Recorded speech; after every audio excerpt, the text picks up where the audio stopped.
This is the Coaching In, a podcast from 3D Coaching. Welcome, and it's Claire Pedrick here, and it's a delight to welcome today's guest, who's Caroline Quaife, who's a somatic coach and consultant. And Caroline, you and I last met on a bonkers Zoom improv lesson. We did. I was thinking about that before the call, and I was just thinking how much fun it was, particularly the exercises where we jumped into the screen and then off the screen.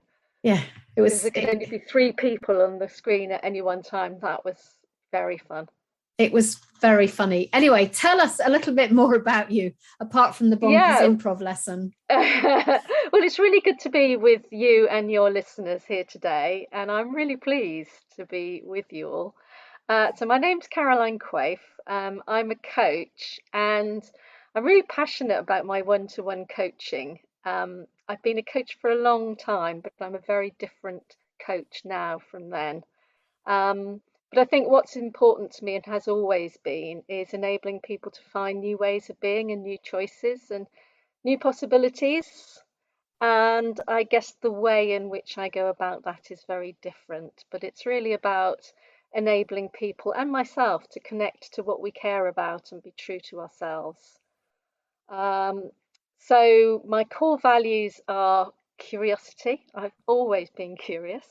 And compassion. And I think a lot of my work over the last few years has been learning to be more compassionate for myself.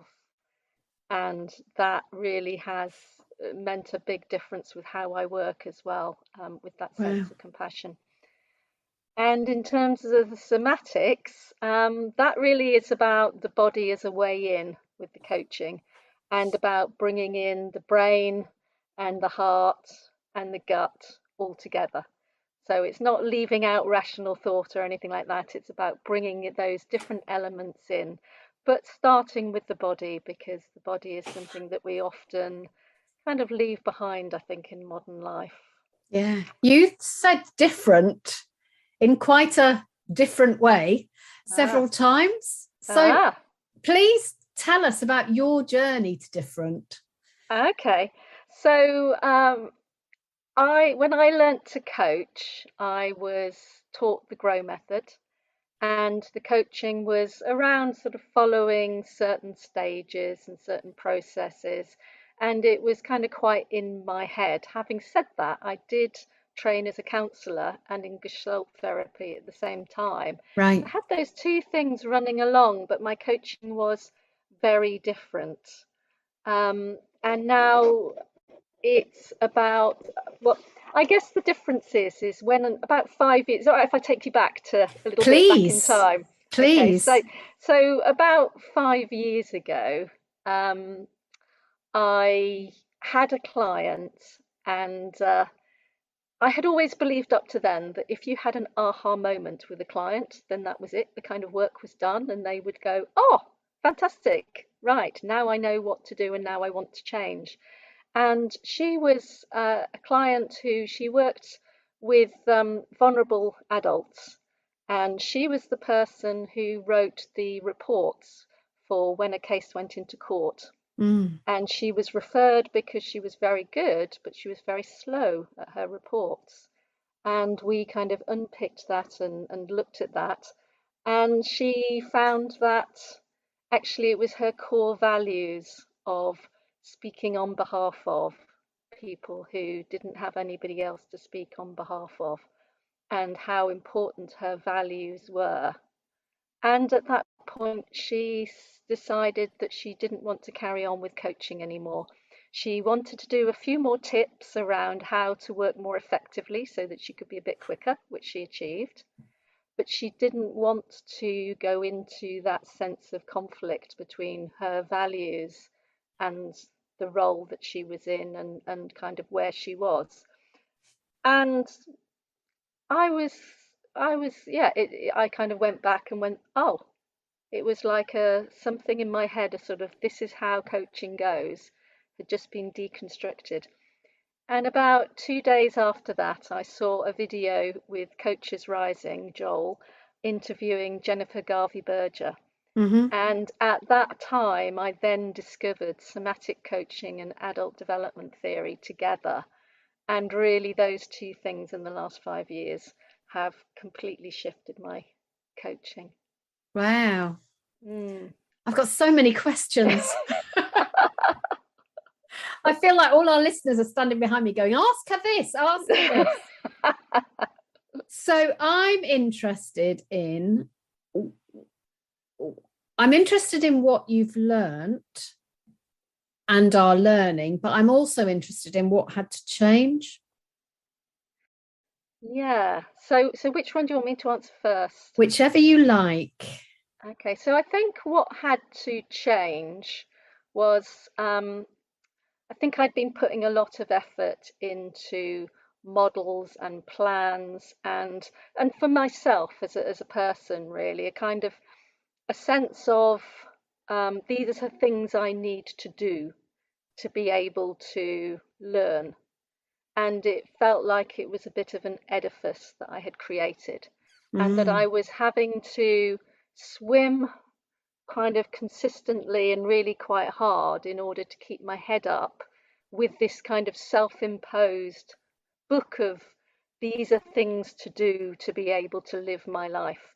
And what I had to do was I had to let go of that. And that was really hard because I'd put like a lot of effort over the previous decades of kind of, things that I would do and things that I believed, and kind of letting go of that was, yeah, it was a bit like being on the shore and then deciding that you were going to actually let go of the sight of the shore and just let the tide take me.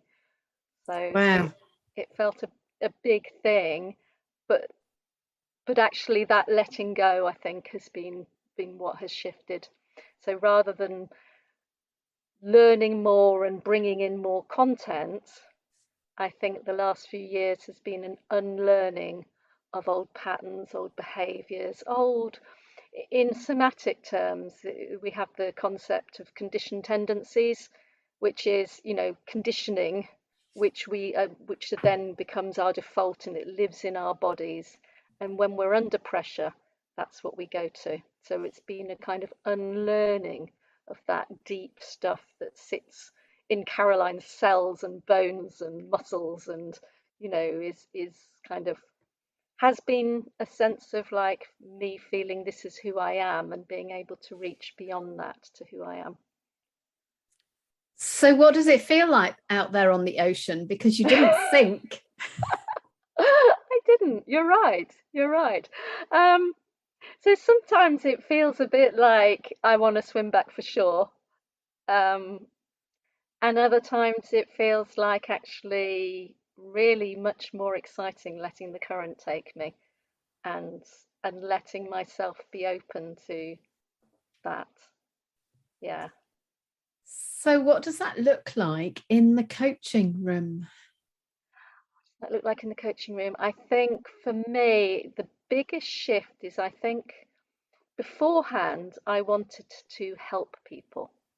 And I think I got this actually from you, that sense of rather than helping, which was more about me, and wanting people to be able to move past their whatever it was and make progress, whatever making progress is, to being okay with what people bring and what their sort of decisions of what progress is. So I can remember the first time I had that experience with a coachee, and it felt a lot more spacious.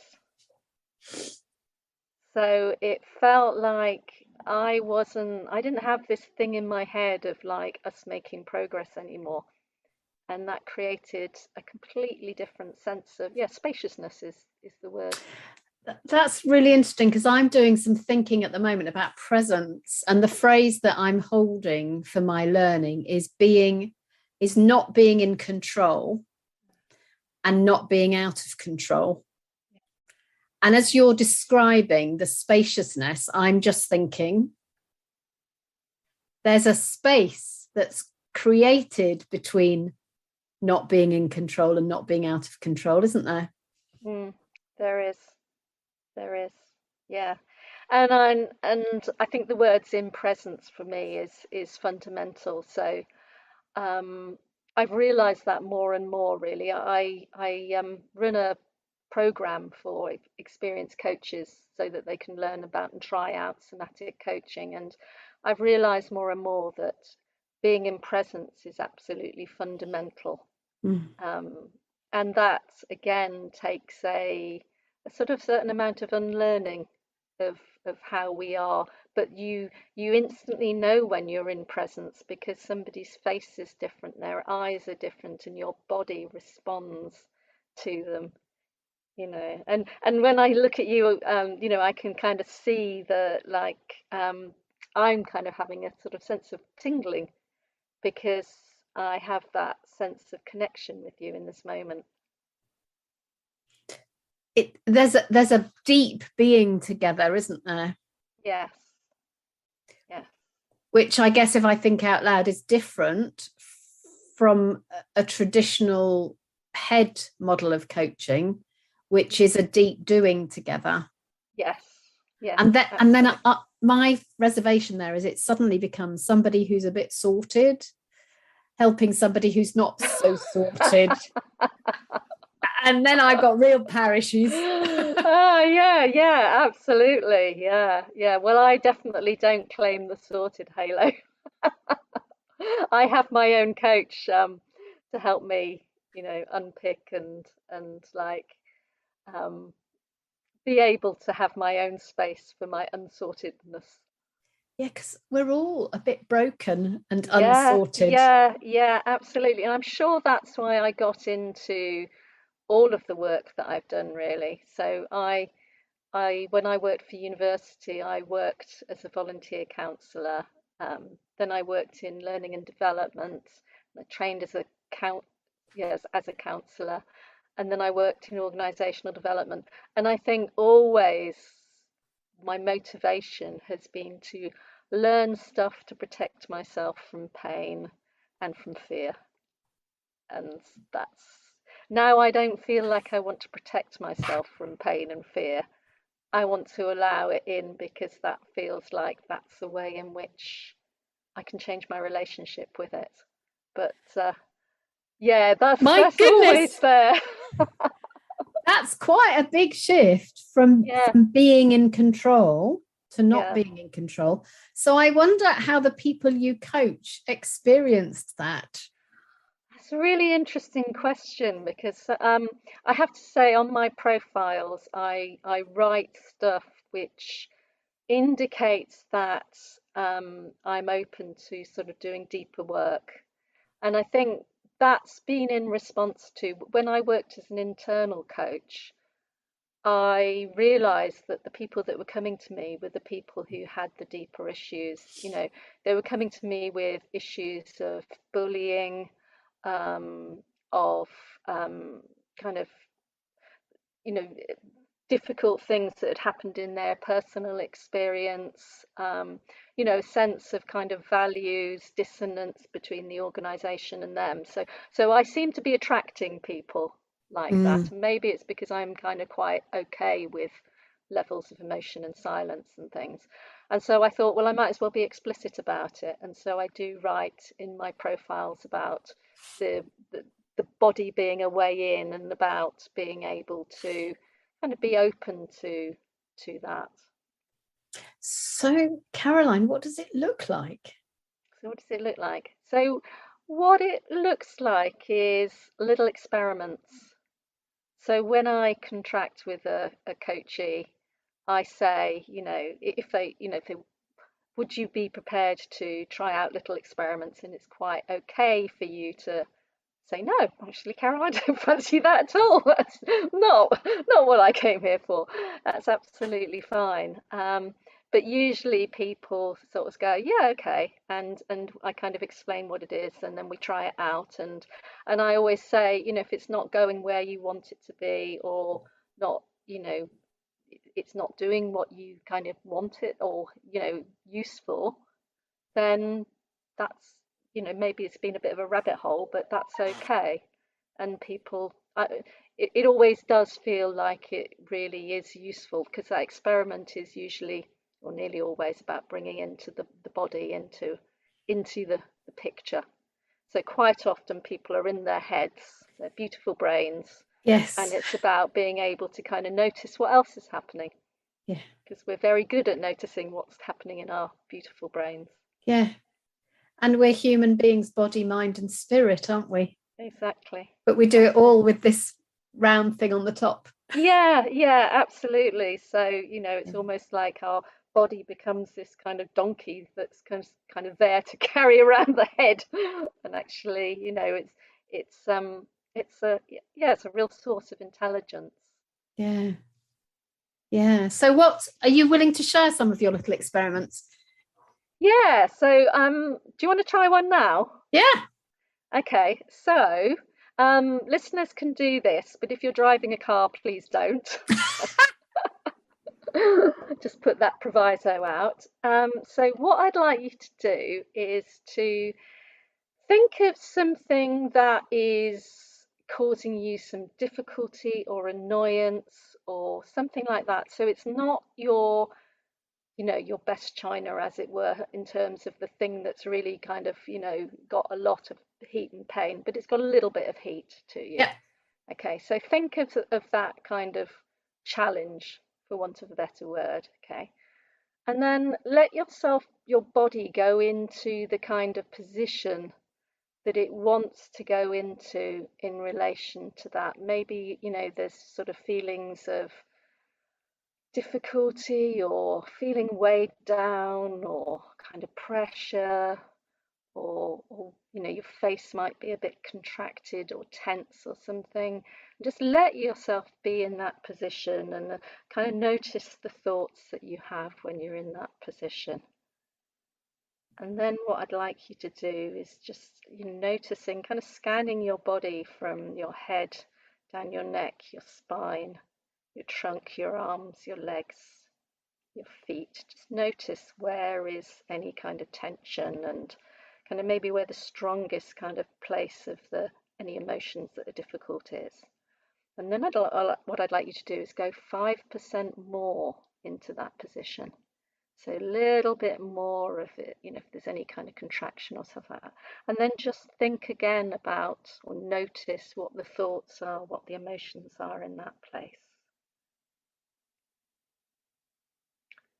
And now I want you to kind of do the opposite of what your body's doing. So if there's any kind of contraction on your shoulders, just let it go.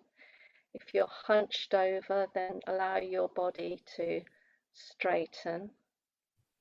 If your feet are kind of crossed or not flat on the floor, just kind of let them rest on the floor and notice gravity holding up your feet, and that sense of sort of settling, your feet settling into the ground and your legs settling into the ground and your bottom settling into this chair if you're sitting in a chair, or just settling, and your body not kind of over straightening, but you're just notice sort of the gaps in your vertebrae almost, so that your spine is kind of straightening up and your head is.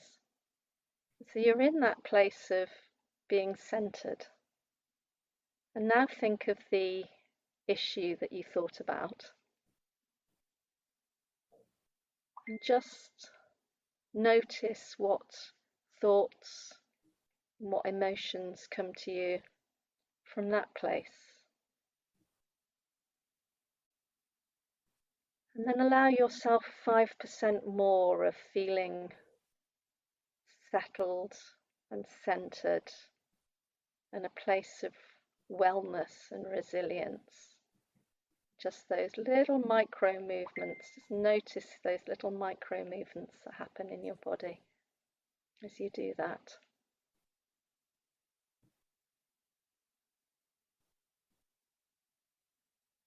And notice what's possible from this place. And then if you've had your eyes shut, just open your eyes.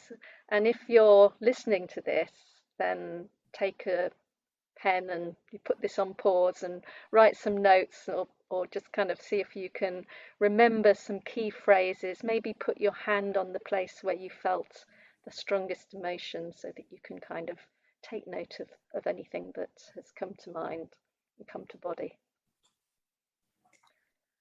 Wow. So, how was that? Well, I know why I need to see a physio. Because I can tell you exactly where I'm holding this project. Yeah, you moved it, you just stroked your neck there when you said that. I'm holding it here and here. Yeah. I really found the go to 5% more than difficult. Yes. Really useful. Because it made my body inhabit how I really am feeling about it.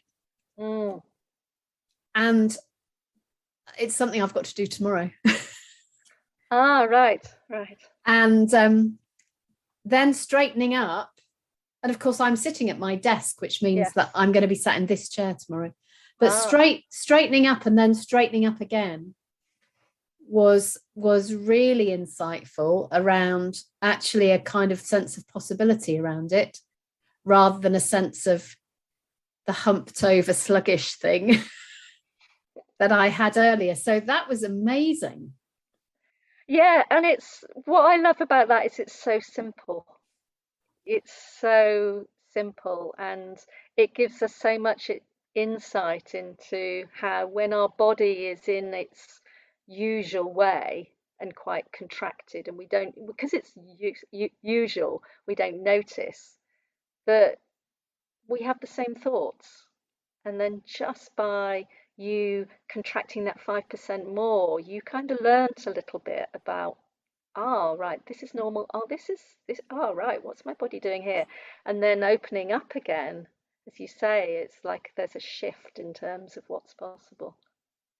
I also really liked, Caroline, that it was very normal. Good. And our listeners will know I like normal.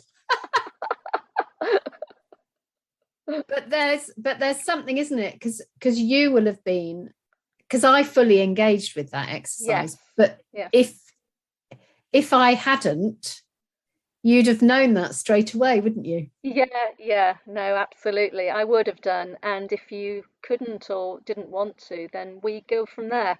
Yeah. So that's what I also love, is that you go wherever the person is. So you don't have to say clever things or work out things, because the person you're coaching, they've got it all there.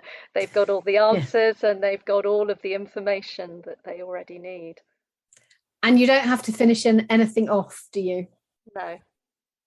That's what I really like. I one of my philosophies of coaching is don't apologize. So if you're halfway through something and somebody goes, this is weird, and I just go, let's move on then. Yeah. Because there's no need, is there, to make it into a big thing? No, absolutely. And I think that's why I like the idea of little experiments. And, in terms of, I mean, that's why I set up the Somatic Sandbox, the program, because, for coaches, sometimes we kind of see these things, but we don't have a place to try them out. And I very strongly feel that we need to have at least one step ahead of our clients. We need to walk the path. And we need to be able to know that walking the path, actually, we've kind of there together, but we've had that sense of, yes, walking the path is the right thing to do, and I can take you through it. And so that's really what the program is about, for people to come along and make mistakes and try things out and feel the discomfort, if there's any discomfort, and be clunky and clumsy. Bring it on. So how do people find out about the Somatic Sandbox? So you can find me on LinkedIn. My name's Caroline Quaife, which is quite an unusual name. I don't think there's any other. And I'll pop it in the program notes as well. Okay, that's brilliant. And also you can email me on caroline@quaifeassociates.com, or my website is coach.quaifeassociates.com. Great. Sounds amazing. I think you might get some takers. I hope so. I hope so. And also, if you would like, I could do a reduction if people put in the code of COACHINGINN. Oh, thank you very much. They can get a third off. So. Wow. 30% off, 33% off. 33%, lovely people. Absolutely. If you put the code COACHINGINN at the checkout. Yes. Yes. How amazing is that? Yeah, well, I'm, really so pleased to be here and to talk to you and to see you again. So, well, thank you. Pleasure. I have a question for you, Caroline, because Dave emailed Let's Talk at the Coaching Inn to info@3dcoaching.com on a different subject. And he said you should do a podcast on using the body. And I said, we are next week. And his question is this: how do we, he said, I'm getting better at not interrupting people's thinking or speaking, except when he does, because obviously interrupting people speaking is useful sometimes. But he said, how do I not interrupt what's happening in the body? My gut feeling with that is to get used to not interrupting your own body. Oh. So being able to notice yourself, and that enables you to really be able to know what is your stuff, what is your, and to be okay with your body kind of doing things. And then that sense of okayness kind of just translates, I think, to being with the other person. Thank you. I've never been asked that question before. And Dave, you can sign up to the Somatic Sandbox with a 30% discount if you use the code COACHINGINN. Brilliant. Yeah. Well, lovely. What an absolute delight to talk with you, Caroline. And we must have you back. Lovely. Well, I'll bring another activity if you like. Yeah, to share more learning. That would be really amazing. Yeah. And if you had one thing to share with our listeners as we finish, what would it be? A thing to share.